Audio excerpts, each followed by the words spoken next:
Hello everyone. Today we shall look into box and whisker chart. We can get the visual from marketplace by clicking on this three dots, and you could go to get more visuals and add the box and whisker chart by MAQ software. I have added it. This is my box and whisker chart visual. As soon as I click on it, you could see that this is my visual, and here you could see few fields over here.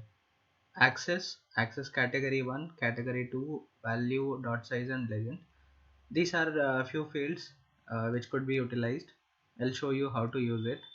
In the access, you need to show the respective numerical data which you want, but in the terms of category. Suppose that I want monthly sales. What I will do is I'll go to my month column. I'll bring the month column to my access. Okay, and I want monthly sales, so in value I'll bring my sales. So as soon as I bring my sales and in and month column, you could see that this is my sales range, and this is my box chart representing the values. To make you understand, the lower whisker you see, it is the lower whisker, and you have the upper whisker, which is this upper whisker, and you have a median, and you could see the tooltip here. You have the interquartile range, minimum and maximum values. You have quartile 3, quartile 1 values, mean and median. So we can gradually understand how those things work. Here in the access category 1, suppose that I want to view the sales based on the region. Okay, and I'll bring this region to the access category 1. As soon as I bring it, you could see that my monthly sales is now distributed with respect to the regions.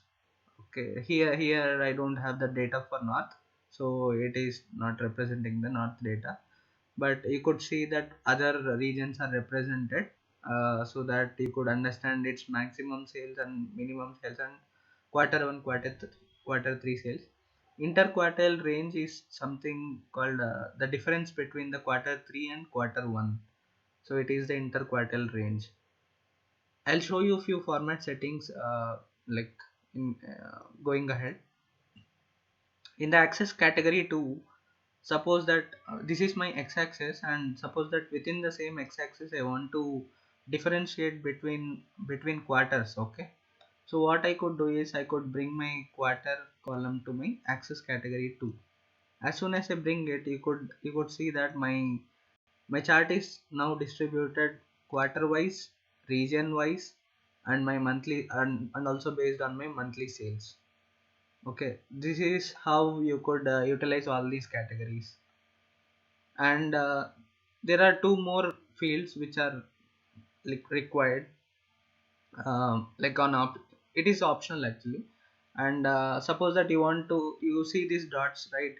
So these dots represent those values based on the size.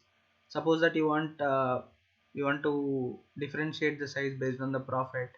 You could bring this profit to the dot size, and you could see the difference in the sizes of dots. If you click like hover over it, you could see the sum of profit and sum of uh, you could say the sales and profit values for that particular month, region and quarter. So this is already in tooltip. If you want to add more things in tooltip, you could bring any tooltip, like maybe city.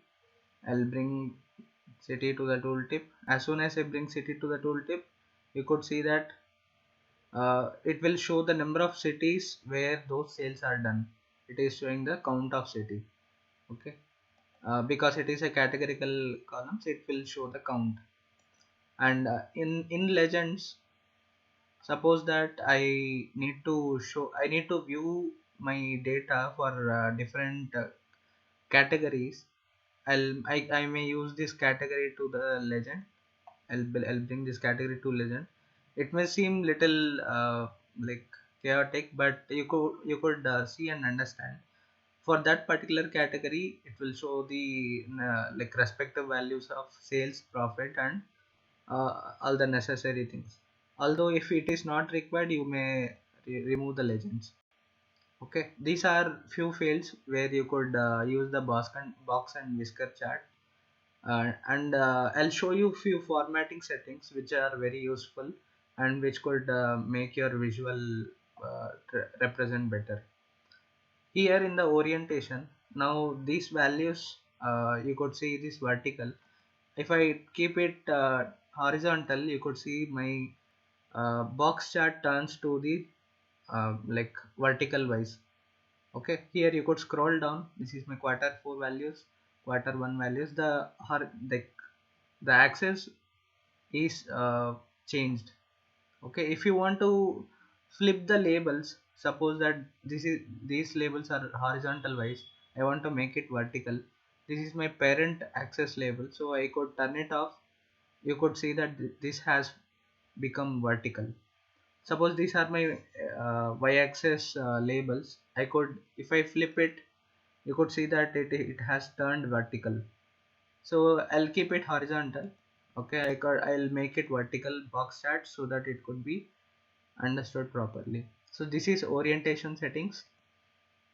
Coming to sorting, suppose this is my the x-axis which you see, it is axis category 1. You could make it descending. Okay, once you make it descending, it is from west to central. And the quarters which you see on the top, it is axis category 2. If I make it descending, you could see that my quarters change to quarter 4 to quarter 1. Okay, this is sorting options. Let us come to box options. I'll show you the median, which you the circle which you see, it is the median. Okay, and the small circle which you see, it is called mean. As you hover over it, you could see in the tooltip that this is my mean and this is my median. And if the median is exclusive, you could make it exclusive, and you could see that my boxes change it into this kind of shape, so that it is the values are exclusive of it. So I'll, for now I'll keep it inclusive. The whisker types, the whiskers, you could keep either min or max. Okay, or you could keep it based on the your interquartile range. Okay, if it is less than 1.5 qr iqr, it will interquartile range, it will keep the whiskers to that, matching to that positions. You could even custom it. You could even keep the one standard deviation with values. If you could custom it, you could enter the lower percentile and higher percentile which you want. And the width, box and whisker width, you can set it to small, medium, or large. So these are some few uh, basic settings which are given. Even you could customize the box colors. Suppose that in the upper box color, if I turn it into dark blue color, you could see that it has turned dark blue color. I'll keep this low box color as maybe red color. So you could see that now my box colors has changed. The transparency, if you increase the transparency, you won't be able to view the lines and the box. Suppose that I am increasing the transparency to 90. Now you are unable to view the box colors. So I'll bring it back to 10%. The outlines and whiskers color. So these lines, they are in dark color. Suppose that I want to make into some different color, you could see that my outlines colors has changed. For now I'll keep it into maybe blue color. Okay, and here the whiskers transparency, even the lines transparency, you could change. If there are any outliers is the outliers are the values which are away from the box chart. Okay, I mean the box shape. So here there are no outliers, so even if you turn it off and on, it doesn't affect in any way. So these are few box options where you could customize this box. In the mean, this small circle which you see, it is the mean. Okay, and you could change its shape to square, or you could see that it has changed to square shape, and you could even change it to triangle. Okay, I'll keep it circle, and you could even use the color. Maybe if I want some yellow color, I could turn to yellow color, or I could increase and decrease the width based upon small, medium and large. Okay, this is large, I'll keep it medium. So this is my mean setting, which is available in the formatting options. In the y-axis, okay, here again I could set my values from start end. I could choose my decimal values. I could even choose the units to be represented. Okay, suppose that I want to keep it in millions. You can see that now it is in millions, but it is not a correct representation, so I will keep it in thousands. You could change its color, size, font, and you could even turn off title. Now my title is turned off, or you could turn on the title, depending on the like need. I could give a custom, like a different name, maybe the total monthly sales.